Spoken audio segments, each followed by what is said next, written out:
Put my chick inside some Louis and some Valentino. Put my bro inside some Gucci and some Moschino. They want my money like it's a casino. Guys, what's good? Welcome to my channel. It's Poku Banks, baby. Today, I've got the one and only Greg. He runs a UK car rental Turo business. This is different because a lot of people like to invest their money into stocks, into a property, but you've decided to go the car route, develop a business and bring in some cash flow. Introduce yourself. Hi, so yeah, it's great to be here. My name's Greg. I started a car rental business on Turo a few years ago. It's a bit of a developing marketplace, but it's going so good so far. I'm happy to be on your podcast and to sort of give more word to people that are looking and doing some research on this, because I know that when I was starting there wasn't actually a lot about it, and that's why I made a few YouTube videos. People are always asking me to make more, so I should, and I will.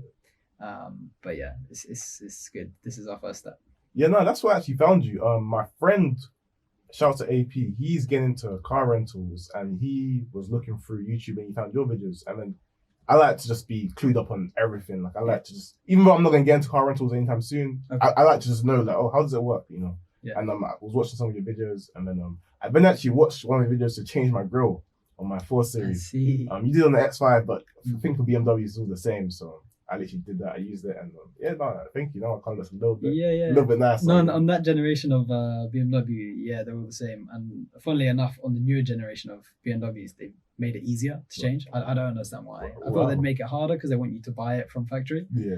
But it's super easy to have to take out any of them screws. I think I do have another video that I actually made before the X5 one, on how to change it. It's like one of the newer 5 Series. Oh wow. And it's just super easy, just pop it out. But I think that's got quite a few views and people found that helpful, which was surprising because people were saying like, oh, they took it to BMW, got a quote, and they were charging like £300 for it. I was like, no. Just a change. Yeah, and for the one that's easier than the old version. Wow. And I was like, no, don't do this. They're scaling us and they would like. But let's talk about your backstory. You mentioned you started the Turo business a few years ago, so that means you even weathered all the way through COVID. So let's talk through. Yeah, exactly. So we've actually not had a full year without COVID or a full year by itself. So we started halfway through 2019, so summer, which went well. I'll tell you about how it started, but then obviously 2020, we know what happened, and 2021 as well. And actually beginning of 2022, if you look at sort of our Turo calendar, January, February, just non-existent. I think there was still a small lockdown, and it more depended on other countries as well, right? Yeah. People couldn't come here, then they couldn't rent cars. So January, February is really dead. So yeah, COVID was really tough. It was really tough. But luckily the way that we sort of set stuff out, and we're lucky that we're sort of not renting a place yet, which we wanted to do, but luckily we didn't. Which meant that we didn't have too many like high running costs, which is great. So, but I'm sure we'll talk more about the finances in a bit. Yeah, no, definitely. So, what made you want to get into Turo or car renting in general? Like, is it a love of cars? What made you feel like this is the way I want to go? So, funnily enough, actually just before this podcast, I went on your channel again. And I saw your recent event where you were talking about just credit finances and gym membership. Yeah. Saying something like about gym membership and just sort of networking in that round. Oh yeah, so David Lloyd's. Yeah. Exactly, right? And I totally agree with. And that's actually not directly, but we sort of started. We went to David Lloyd and also the Virgin Active around that area. And we just sort of involved and became friends with a lot of people that we found interesting. And they happen to be with this area, sort of near Park Road. There's a lot of car industry around here, bodywork, car dealers, things like that.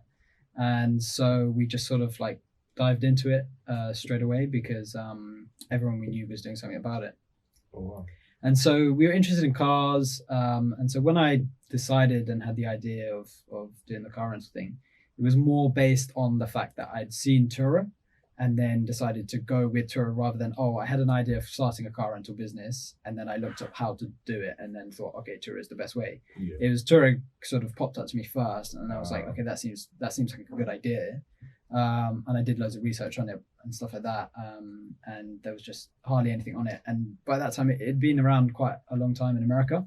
So all the research was American, of people making videos and things like that. So it was kind of hard to translate that over to the UK market because it's really not the same at all. I can imagine. A lot of us entrepreneurs are one-man bands. We do everything ourselves. But the one thing that you need to outsource regardless of your ability or skill is the accounting. This is where OSM can help. Your job as an entrepreneur is to run the business and make sure the money keeps flowing in. Let the accountants deal with the taxes and the paperwork. Not only that, you can message your bookkeeper at any time with the live chat feature for any inquiries. And the best feature of all is their dashboard. OSM will track your products and marketplaces separately so then they can produce profitability reports. This will help you understand where to invest your money to help grow the business further. And also, I just want to say, if anyone's looking to start their own business, OSM are doing a new deal where you can register a new company and get a business bank account for only £12.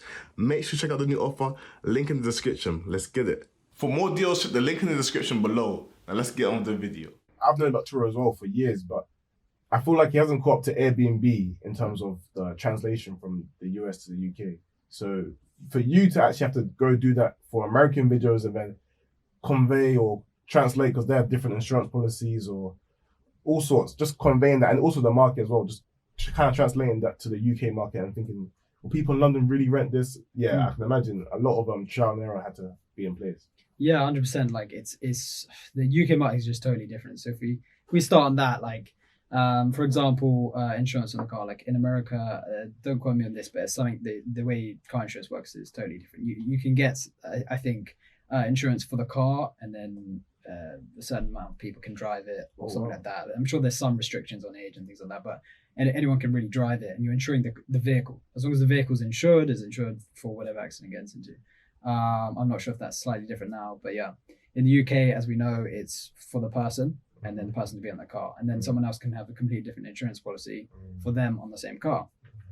And so insurance for us is just hectic. It's just absolutely hectic. Yeah. Right? So because we're young, and so we have to get insurance on the car for it to be on the road. Even though I could say I would never drive it, say if I didn't do any deliveries, I would never drive it, and Turo's insurance would cover all the time, right? Because it's always on a rental, and I never drive it, right? Yeah. So, and then I could say, okay, when it's outside or in my possession, if it gets stolen, I don't care. But no, you have to have insurance for it to be on the road, so that in the same way you have to tax it. So if police ANPR you on the street and they stop you, even though someone else is renting it, they won't stop you because it'll come up as insured, right?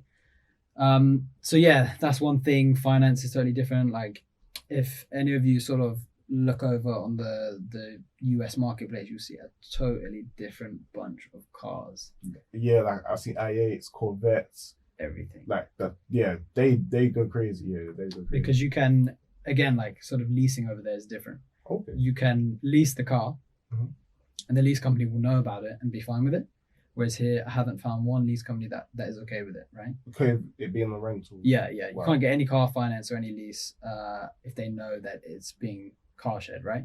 Okay. Of course, some people, like, you can do it, and like they'll never find out unless they're looking, if it's just one of you.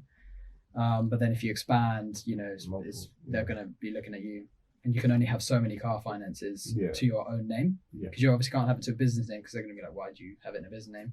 To you, and then they're going to be like, well, you can only afford so many cars. Why do you have like 10 cars on lease? Blah, blah, blah. They start looking at you more. So the problem with that is that if someone does that and they get insurance on the car, okay, so someone crashes it on Turo pays out the value of the vehicle. That's fine. But you have 2.5 years left in your lease. The lease company will be like, okay, that's fine. Thanks for the money for the car. But we also want the remaining 2.5 years of lease payments because we've messed out on business. Now, the solution to that in the UK is people have a thing called gap insurance, which basically covers any difference between what insurance pays and what the finance company wants for the value of the car, any discretion there. And also any remaining sort of monthly payments that you're committed to that they ask for. And you can get that. Gap insurance is pretty cheap, to be honest, even though there's loads of like scams around it. But we'll talk about that maybe later. And so, but the problem is that gap insurance is, you know, it's another insurance policy. And so it's attached to your name for your car. So you can't go and say, oh yeah, but this person crashed it. It was covered by an insurance policy that is to do with car sharing. and it was crashed by this person, let's say. That's And so I'm many trying other to claim parties. on my name gap insurance, right? So That's- they're not going to cover it. So gap insurance, anyone, because I had a few comments on YouTube where people say, "Oh, what about gap insurance?" Things like that. How does that work? Because everyone asks about insurance because it's quite a big deal here, and that's the reason in my head why gap insurance just won't work. Wow. Maybe the insurance company, if they were really not looking and just sort of saw the claim, didn't see anything between the names, and just said yes, just saw the vehicle. Maybe, but for me, it's not worth taking the risk. No, at all. So then, what's the way? How do you? Is it simply insured in your name, and then simply Turo then insures if any renter then crashes the vehicle? Yeah, so it's insured in my name. It doesn't actually have to be in my name. It just needs to be insured on anyone's name. Oh yeah. I need it in my name because I do a lot of deliveries, right? Oh yeah. The type of cars that we have, but just needs to be insured. For comprehensive insurance policy, and then whenever it's on a trip, Turo's insurance policy covers that. So it will never be on your insurance. It will come up. Yeah, that's smooth. Slight problem with that is that sometimes when a crash happens, the third party, so the person outside of the Turo renter, will say, okay, I was to their insurance. They'll say I was involved in a crash with this car, this registration plate. And they won't sort of go directly to the person's insurance details, which they would have given Turo's insurance details, right? Yeah. And they'll say to the insurance, yeah, crashed with this car. So the insurance will go, cool, fine. And they'll go and look up on their database what car or what insurance company insures this number plate, which would be mine. Yeah. And then they'll go and say, you were involved in an accident. I'll say, no, I wasn't. It was actually covered by this at the time. In the same way, if you were to have your car and your friend wanted to borrow it and then got their own sort of, you can get like day insurance and get that. It would be the same, right? They would look up, immediately come to you, and then you would have to prove to them that this insurance was actually covered on that day and it was this person, this name. Also, it's annoying for you to have to redirect insurance companies. It wasn't me, no, go to them. Boom, boom, boom. It's never happened to me, but I'm in a group chat with other hosts and it happens quite often. I think it happens a bit less now, like insurance company have sort of... Turo's becoming more big. And they don't, because they shouldn't really have a problem with it, because the point Turo's making is that at no point will this person, this host insurance that you're covering for, say Admiral or something, you will never have to cover them for anything to do with Turo. Like it's none of your business ever. So there's no risk to you. We're not asking you to take any more risk. And so they seem to have been okay with it, but it's a grey area. It's a complete grey area. You know, if they turn around and said to you, no, and then they just decline all your insurance, then there's nothing you can do. So it is a really grey area. And this is part of the thing with the difference between the US and the UK is like, in the US, they sort of see that and they're like, yeah, sure, we're all up for that. Sounds good. We've analysed the risk. It's done. Whereas in the UK, they're like, no. We have to see it done for like 3 years at least, and then we want to do 10 years of sort of going back and forth on it. It's an absolute nightmare. I can imagine. So with the UK Turo market, obviously, let's say Airbnb is a 10 because, you know, Airbnb is a word like, oh, let me get Airbnb. Yep. Where would you say Turo is on that scale in terms of popularity within the UK? Just in the UK? Yeah. I would say it's like a 3 or a 4. And Airbnb is a 10? Airbnb is 10, yeah. Wow. So there's room to grow, but even at a 3, you're still profitable. You're still... Yeah, the main reason for that is because most of my customers are from the US. So I think you put up that picture on Instagram. Someone said about the price for the X5 for the day. Yeah, so I'll put it on the screen. So that's a good question, right? If you see that, the thing is that most of our customers are not from the UK. So we used to have a lot of like smaller cars, but like 3 Series, 4 Series, 5 Series, and people would take them for like a day mostly or 2 days, and so it would be the day rate times 2.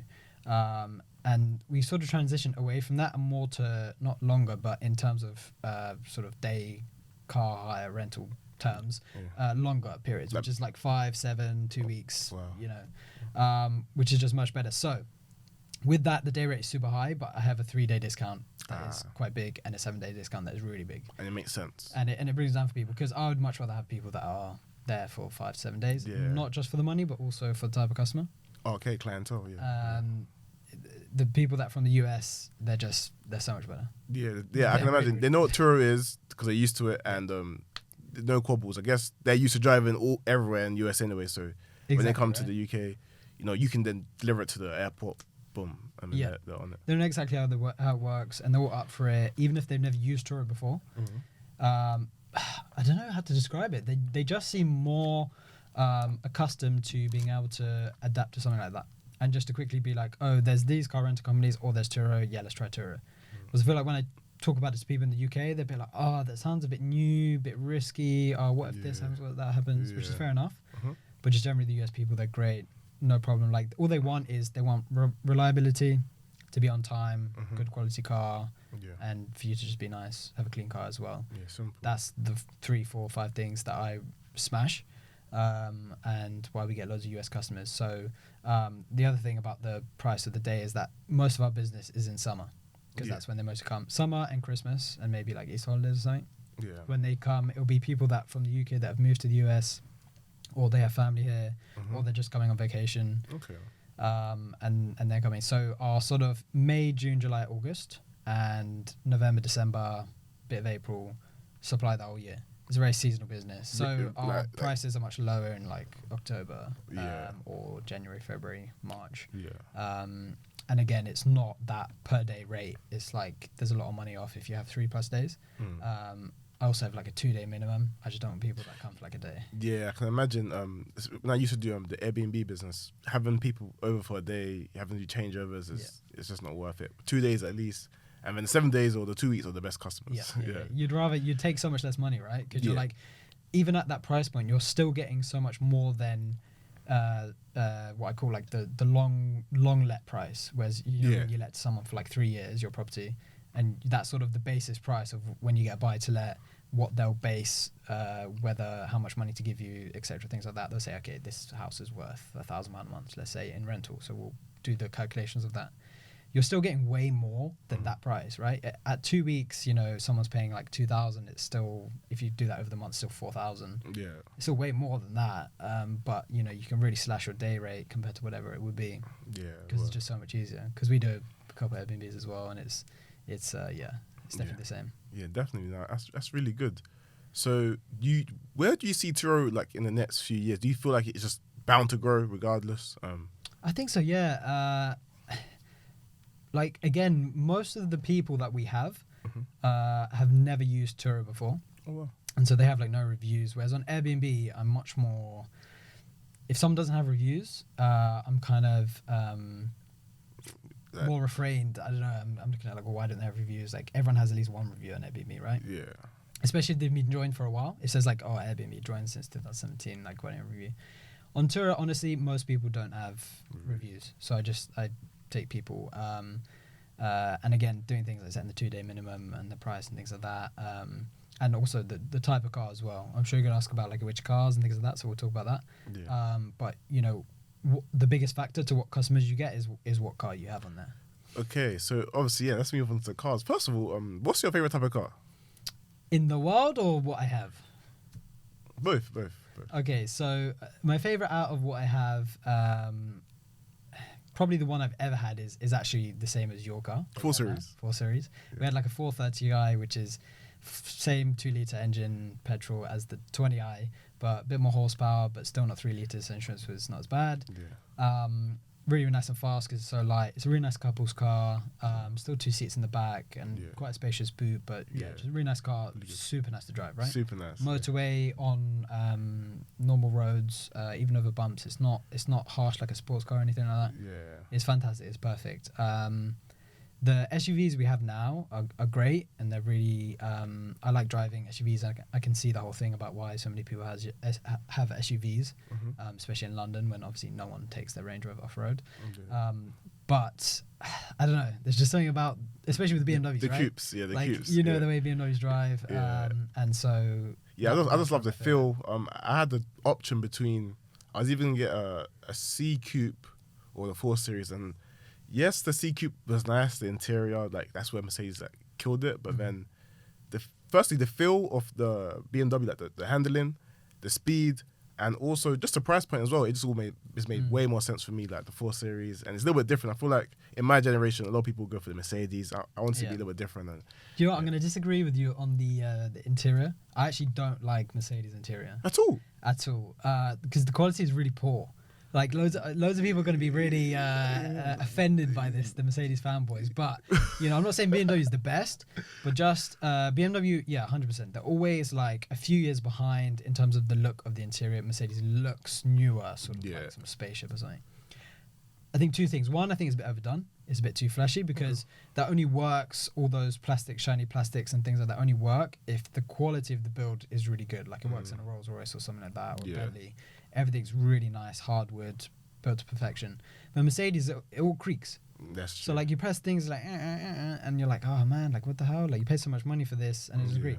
I'd rather take the BMW interior, which looks older, but it's simple and it's built. It's not built perfect, but it's built well. I think the best interior in terms of build quality that is not like Rolls Royce Bentley levels is Porsche. Not that they're cheap, but Porsche are probably the best. I think Audi were really good. They're not as good anymore, but their build quality is definitely above Mercedes.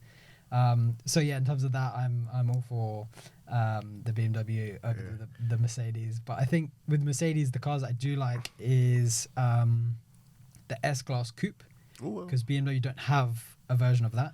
So 8 Mercedes, Series? No, S-Class Coupe. So like BMW has the way it works is like, so you have 1 Series 8 class. is A class, right? But like every odd number is a new chassis, right? A new sort of basis of car, and every even number above that is the same basis of car but just different shape. So 2 Series is the same as a 1 Series, but just with a different shape. Yeah, 4 Series is the same as a body, same build as a 3 Series, just in 2-door. Again, 6 Series is based on the 5 Series sort of shape, and then 7 Series is I don't think the same necessarily uses the same chassis as the 8 Series, but it's that step up. With the Mercedes, they have a different. They have like C-Class and then C-Class Coupe. So it's just the C-Class 4-door but 2 doors. E-Class, E-Class Coupe, and then S-Class and S-Class Coupe. BMW don't have that. They have the 2 Series, which is sort of, I don't know, probably similar to something else Mercedes have. The 4 Series is like the C-Class Coupe, because it's based on the 3 Series, which is similar to the C-Class. And we don't have, I mean, I guess 6 Series, but that's discontinued. We don't really have, I say we, like, BMW. Some BMW fanboys in the building. Yeah, I know. It's not good for the rep, but so yeah, we don't really have that. I think with the 8 Series, it's probably closest to the S-Class Coupe, but 8 Series is way more sporty, and a lot of people want the luxury of S-Class or 7 Series, but in the 2-door. So in the way that the S-Class 2-door Coupe is the luxury version of the S-Class, but just 2 doors, the 8 Series is not the luxury version, same luxury as 7 Series. It's like 4 Series, but bigger and better. It doesn't have the comforts of the 7 Series. Like nothing like that, right? That's why I think I would take a Mercedes S-Class Coupe or 7 Series and S-Class. I think they're pretty similar. Or GLS. I do like the GLS a lot. GLS? I'm stuck between GLS or the X7, so they're the two fighters on that. I do like GLS a lot, but everything else, GLE, GLC, things like that, I don't really like. X6 or GLE Coupe? X6. All day, every day. Okay, cool. I think the looks, the old X6 is absolutely disgusting. It looks ugly. I'd probably take the old GLE, but the new X6, I think is really great. Looks perfect, especially the facelift. And also BMW's M Division on the recent 5 years on the new generation car just smashes Mercedes and Audi. Speed like wise. anyone that watches Car Wow, just comparison. Smashes every day. Literally. Not that the Mercedes have great character. I think the AMG car is great. They sound better than BMW, but for pure performance, like BMW, I would take it. The M series is being. So then, obviously, your love for BMWs made you think, you know what? I should just rent out, what I love, BMWs. Do you know what? It's not even that way around. Okay. It's actually my love for BMWs come from starting with them. And the reason why I started with them is just because that's what I knew. Like, again, how I got started, the people I was around sort of had them. I had someone who had worked in the service center or previously had some old BMWs, things like that. And so it was just easy to sort of get into it. And then from there, it's easier to stick to one brand because I found that when buying the cars, especially from auction, you really have to know everything about the car, right? So when you're buying from BCA, if anyone's bought from BCA, they'll know this, but you basically get 9 photos that are taken on a Nokia brick. They're the worst photos ever, and the information about the car is rarely accurate. Like they don't give all the information in terms of spec. You know, when you're looking at a dealership Yeah. to buy your car, they'll say Harman sound, Yeah. say sunroof, things like that. They will say it. You have to look through it, like in the pictures, and that's sometimes they will say it, sometimes they won't. Like you don't know, so you have to look for things. Like for example, I was talking to you earlier about how your car probably has M Sport Plus package, which means you get the bigger wheels, the color brake calipers, and the Harman sound. Yeah, right? the man in blue. So I would see that. So I'd see from outside straight away that has the blue brake calipers that either someone's painted them, which is unlikely, or it has the M Sport Plus, which means it has Harman Kardon. Because sometimes in the pictures it's hard to see if it has Harman Kardon or not, depending on how the guy is like the angle the that, dodgy yeah. photo. Yeah. Sometimes they get in the photo so you can see it in the corner or not, and the resolution is so low. Like even if you zoom in, it's like, is that grey on the speaker or not? I don't know. Yeah. So it for that reason is why we stuck to BMWs, because it was just easy to know straight away, and you knew any problems and sort of that would be or would come up in a generation of car. Yeah. You would sort of know what to look for. So that's why you stick to like the 2015, 2016, 2017. Yeah, I mean, look, every car and every build of car, every engine has their own faults, right? So like on one generation car, it will have I don't know, like a lot of older, I don't mean older, but like 2010, 2016 had a lot of diff leaks, right? They always have a lot of diff leaks, and it's just the way they're built. You just gotta fix them. It's not a big job, but on this generation, newer generation BMWs, none of them get diff leaks, but they have other issues, you know. Same with any car, Audis, Mercedes, everything. Like they each have their own thing, and you need to know at what mileage they come about, what to look for. And so like, okay, if I'm buying this car, it's probably gonna have a diff leak or something like that because it's over like 30, 40, 50,000 miles. It's priced into your head, right? So you know what to pay for it. And this is where the dealers win and lose, is that they know what they're buying, and they think, okay, that's gone under the value, but I'll still buy it because I know that the problem with it is not expensive to fix. Yeah. And so being able to buy the cars at a much lower price for car rentals, unless you have a massive car rental company buying them new, is a really big deal. And that's why car rental companies buy them new and pay that price, partly because they can buy them in bulk and they get a good deal, but also because they don't have time for the problems, like to take them to BMW, things like that. So they'll just keep them for 1-2 years and so on, so that they don't have to have downtime of any cars not being rented out, because that's how they work in their business model. So for us it's different, but yeah. Okay then. And what would you say, what was the first car you rented out on Turo? It was a 2016 5 Series. Okay. It had like cream interior, really nice. It was carbon black on the outside, so being a newbie to BMW, I thought it was black, saying carbon black, but it's not. It's actually a very, very deep blue carbon black. Wow. In the nighttime, it looks kind of black, and in the daytime, when the sun's really shining on it, it looks like a navy, like wow. a deep navy, like not navy. I actually got stopped by the police once because they thought the color mismatched. Oh really? They were like, "This is blue. It says black on the thing." And I had to sit there and explain to them that it's called carbon black, But it looks blue. Wow. And they're looking at me like, this young guy, this BMW, like, what are you talking about? Yeah. They think I'm just chatting rubbish.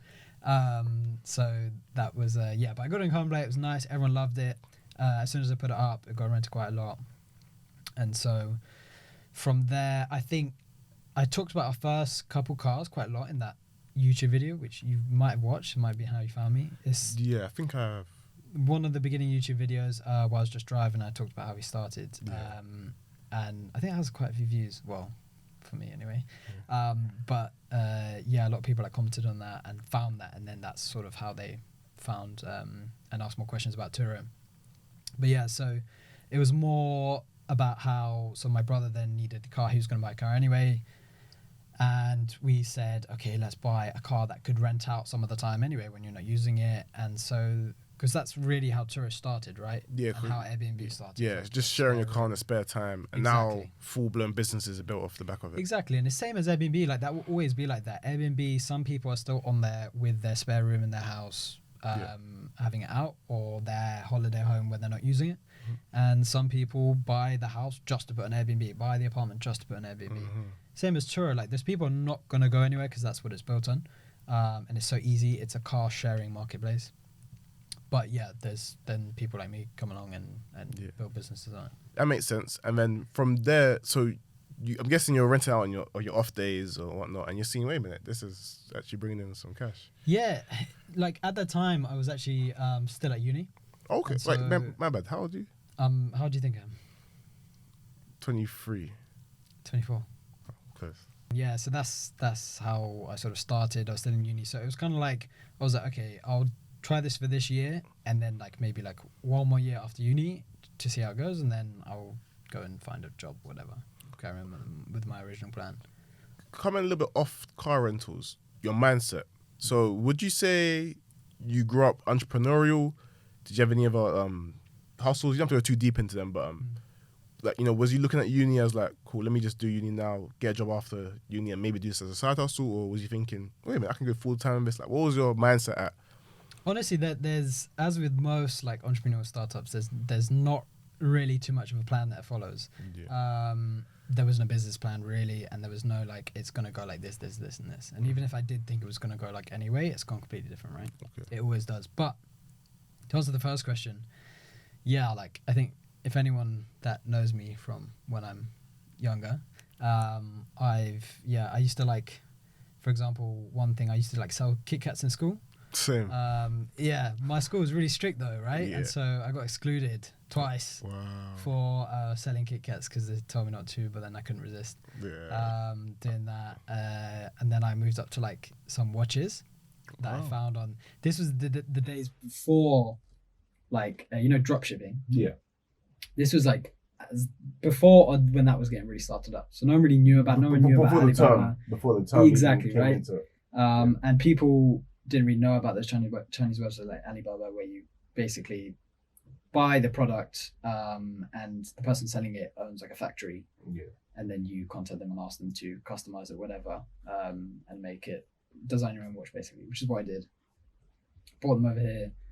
Some of them bought like the minimum quantity I could, because obviously minimum quantity was like hundreds at least, and I was like, I begged them for like 100 only. So like bought 100 and then like set up a Shopify website and sold them, made an Instagram, things like that. Oh, wow. Yeah, it was at the age where like loads of people just took the piss. Yeah, I don't know if we can swear on your thing. Yeah, loads of people took the piss, and but I don't know. I was always like wanting to do something like that. So I guess I was like an entrepreneurial kid. I was looking for something like that. But in my mind, I was like, okay, I want to sort of maybe get a degree and get a job to like make lots of money to then quit it in like 5-10 years and do something else, right? Okay. Whether it be a property or something. But yeah, it didn't go that way. Oh, so I guess so you go to uni, you start Turo as a side hustle, you finish uni, and you're thinking, no, let me do this full time. Let me try it before I even commit myself to a grad job or whatnot. Let me just go full time. Because I wanted to try it for like at least a year. Yeah. Because I'm like, I'm very lucky, like finish uni, still living at home, so rent free, right? No bills to pay, lucky enough growing up in a family like that. Like not everyone is as lucky as that. So I was like, okay, let me use this to its full potential. I'm fully aware of, to start business, there's lots of costs involved. And if you are lucky enough to minimize those, you should use them. So very thankful to my parents for that. And, just growing up, my parents are not well off or anything, and they were actually very poor when they were younger. But, there's a fine line, and, lots of my friends' families had way less. I went to a very strict school. It was like a Catholic school. But it meant that people were of all types, right? All income levels, everything. Like, really, really poor, and really, really rich. And it was good. Like at school, you were just all one. But yeah, so I saw what was around me and made you be grateful for it. Yeah. So yeah. Anyway, getting off topic, but so I thought, why not try it for a year properly? Put my all into it, and it seems to be going well, and then see after a year. Again, talking about like how plans change, right? That's like right in the time of COVID. 2020. Yeah, exactly. So because it's the like, year you're thinking, let me do it for a year. Yeah, exactly. Wow. I'm doing it for a year. It was like, and so I'm like, oh God, like, but then COVID doesn't go very well at all. But then I'm like, has this really been my year that I'm going to try? Because it's been COVID, like it's not the same. I'd honestly say, like, just everyone's lost obviously 2 years of their life, but in terms of me specifically, just lost 2 years of it. To me, that year is really starting like at the beginning of this year for me. This is my year to like kind of show to go ham. To go ham, and we have like someone's been really, really good, and also Turo as a marketplace has grown much more awareness. Where Turo has grown, they've now had the budget to start advertising more and things like that, which Yeah, is I've great. seen them on buses. Seen them on buses. Oh wait, you started even in 2019. You would jump on Turo then in the UK. Yeah. Oh wow, but Yeah. There was nothing. There was no Yeah. advertising, nothing. There weren't many people. Again, trying to do research like on what other cars there are. Like you think, okay, I'm going to do Turo, but what car specifically do I buy? So you go on Turo, you see what cars are doing well, but there's not that many cars on there. Wow. And so it's hard to see, so you're going to have to take a dip. Now, people are lucky. They can sort of see all the cars, think, oh yeah, car rents for loads, and Yeah. it's got loads of trips. I'm going to get that one. Yeah. A lot of people may be thinking, okay, they may not have enough money to start with BMWs. Mm. From your experience or from what you've seen on the app, would you say even just normal Toyota Priuses work, or like lesser known cars or whatnot, or or do you just feel like, what, the car dictates the clientele you get, so therefore even if this is cheaper, you may want to save up for this type of car to then get this type of client? What do you? Most people on Turo have lower end cars, right? Because simply the barriers to entry are much less, and also in people's heads, like in terms of depreciation, they can see it more clearly. Like if the car costs like 3, 4, 5k, and you're renting it out for so many days or whatever price, you can see, okay, like in this amount of time, I can make the money back. You can put any car, like obviously not any car, but any car at any price level, you can find a car to put on that will do well. You just have to put it at a lower price. Yeah. Most people have those low-end cars, and people take them for a couple of days to do all types of things. Most of them are really good customers. They'll do it for like day trips around or something like that, or just have a car. And then it means that sometimes you get people that just rent it for months at a time. Wow. Because where there is literally, that is the cheapest option, to rent for a month or 2 months. Because you go to any car rental company, okay, even the cheapest car is still brand new. So it's still going to cost quite a bit. So to rent it for over a month, the Turo one is going to be cheaper. Whereas my cars, it's like, okay, you actually can get them from rental companies. So it's a bit different.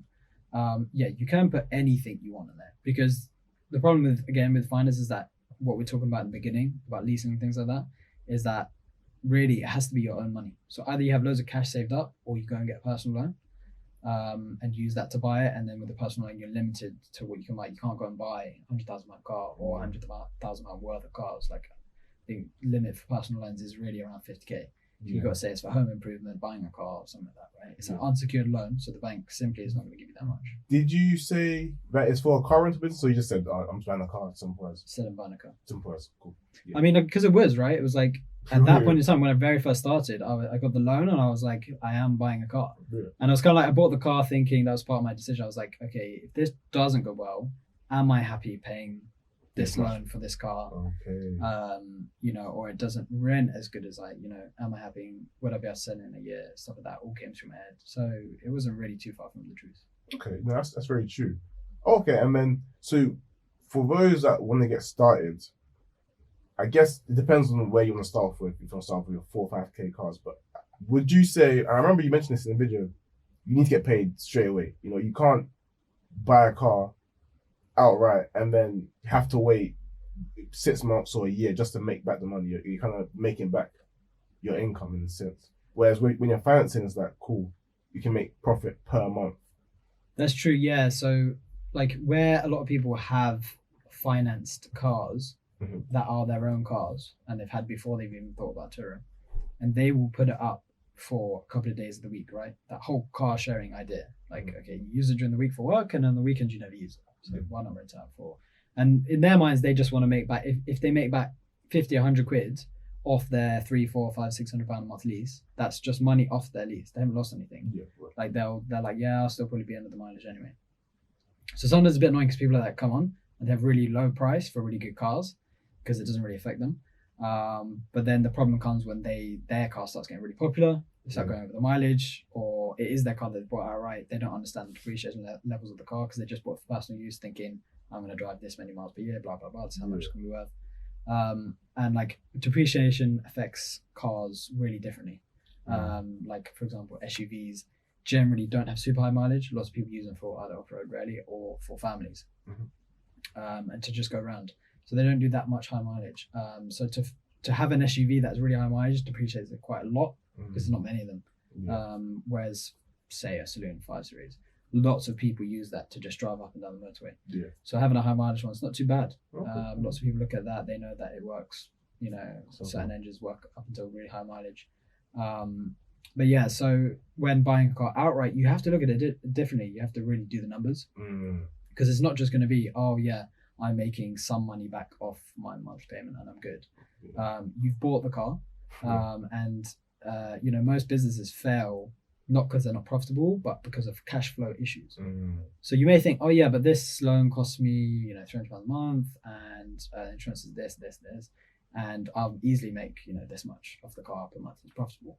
But cash flow issues come in, and when you have times like COVID or something like that, or down season when it's not as busy, or your insurance spikes, or you know, you go, which happened to us, you go and buy the same model of car, but a year later, and the tax is like gone from £30 to £475. Yeah. Right. So like 2-litre diesel BMWs 2016, my first car, it's £30 tax. Yeah, same. £30, yeah. Same. £30 tax. Yeah, yeah. it's wicked. I was like, wow. And that's part of the reason why I bought it as well, right? I looked it up, I was like, oh yeah, it's great. Like, it's a really nice car, but it's so low tax, so fuel efficient, fantastic. And then the one that I bought with my brother was a 2017, so literally a year older, because mine was 66 plate, his one was 67 plate. Newer version, but in fact is actually more fuel efficient, but same 2-litre diesel engine. Little did we know that from 2017, any car that is new for the first 5 years of its life has a surcharge. So they've gone from it being based on emissions to it being based on price, if the car from new is over £40,000 in the UK only. So now the tax for that same car is £475 per year for the first 5 years. You're like, wow, like that's a big hit, right? And you would think it would be the same, because you've already bought one car that's £30 a year. You know, things like that really affect cash flow. Or you know, like insurance, like when you have to pay for your insurance, like on more expensive cars, like okay, you want to pay for it in one go for the year. But you know, you have 2, 3, 4, 5 cars, you know, for expensive insurance, that's a lot of money to pay in one go, and it really affects cash flow. You have to cash flow plan for that, and that's where a lot of businesses fail. So yeah, you know, it's way different. It's way different, and that's partly why people buy different cars as well. People like to buy the smaller cars because also insurance is cheaper, right? Just no problem, a couple hundred a year to insure. So yeah.